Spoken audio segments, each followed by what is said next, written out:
the number that controls whether someone gets a house, a car, or a loan. Most people have no idea how it actually works. But Caveman figured it out. Credit score, 3-digit number.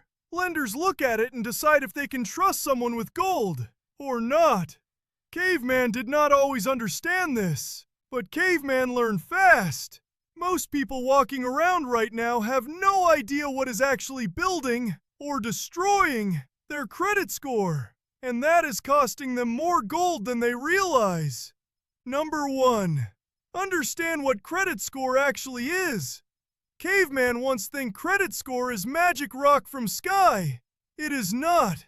Credit score is a 3-digit number. It lives between 300 and 850. According to Experian, the average credit score in the United States was 715 in 2024. That is considered good, but a lot of people are sitting way below that, and they do not even know why.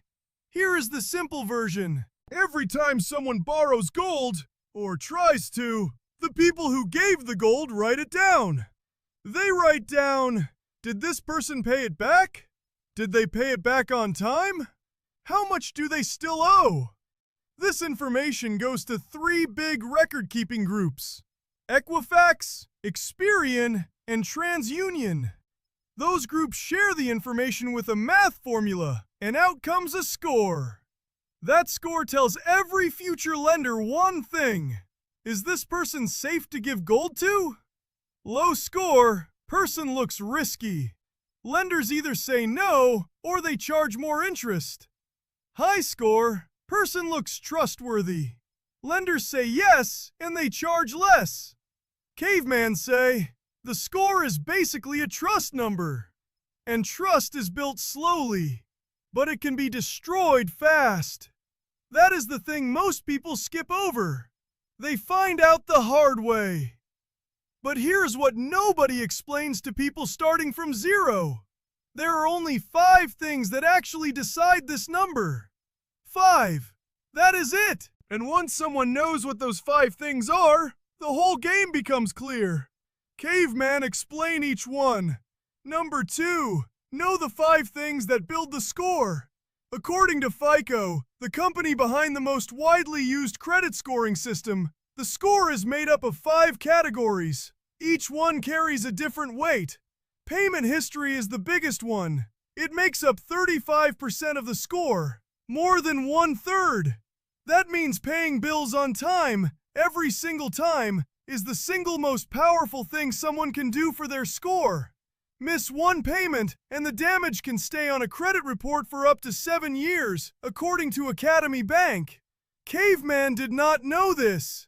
Caveman thought missing one payment was like dropping one small rock. It is not. It is like dropping a boulder. Amounts owed is the second biggest factor. It is 30% of the score. This is called credit utilization.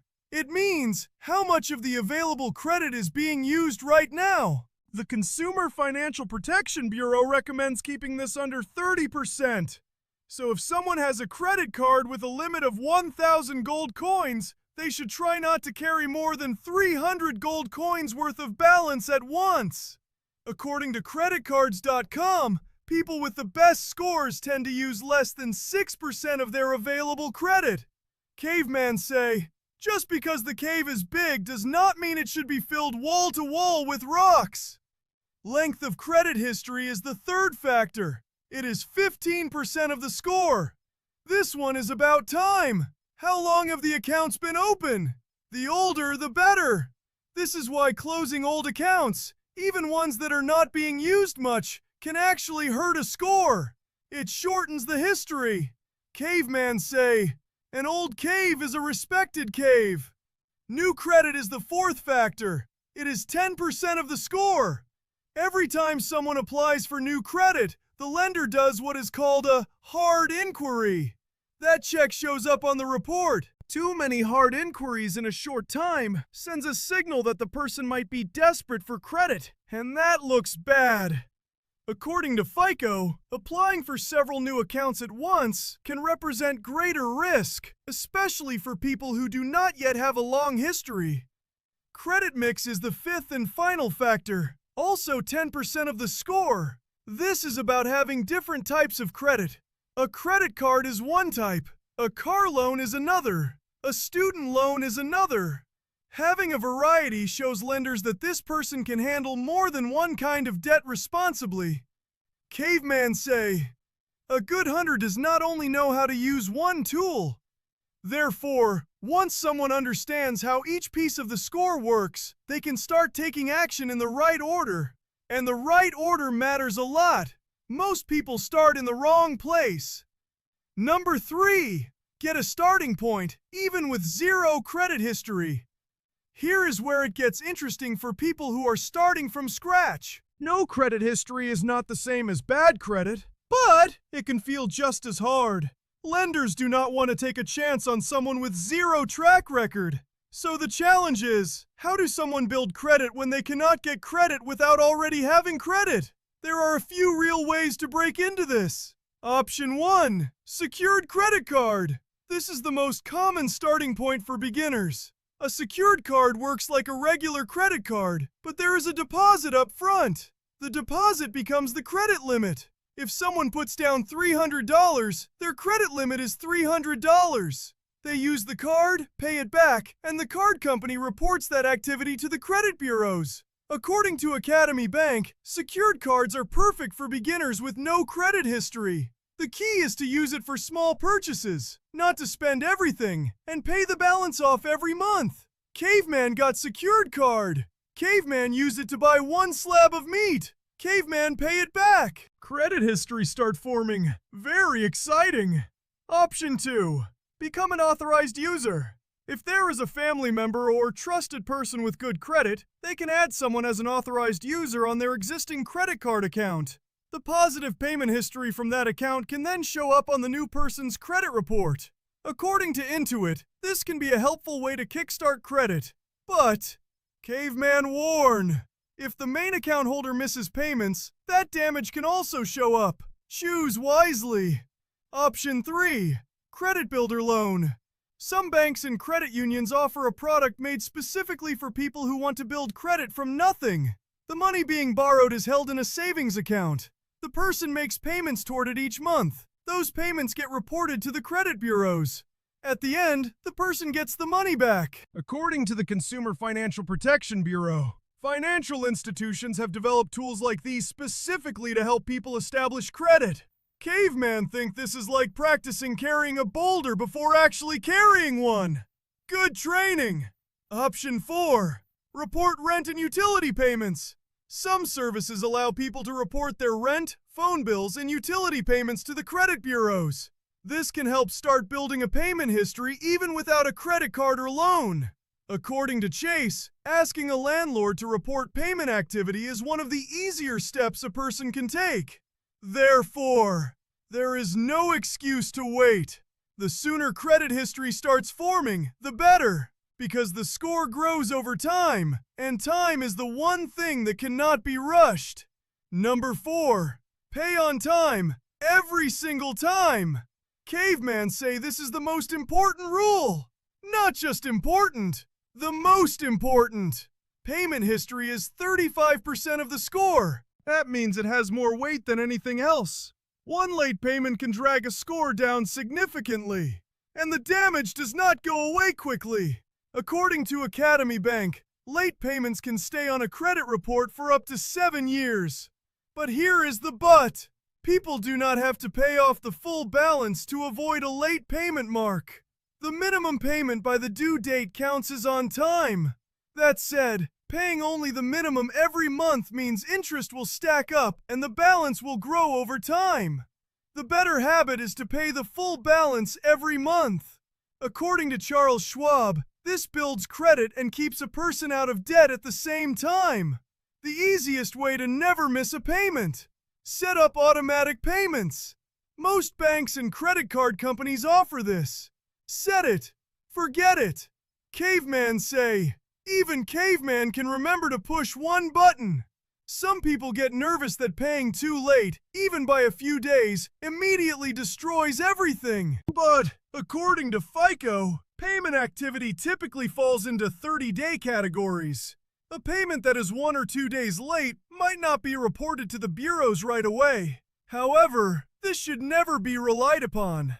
The goal is always pay before the due date. Therefore, on-time payments, done consistently over months and years, will do more for a score than any trick or shortcut ever could. It is boring, but boring works. Number 5. Keep the credit utilization low.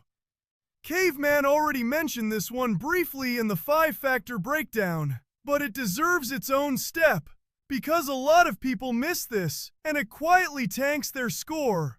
Credit utilization is how much of the available credit is being used at any given time.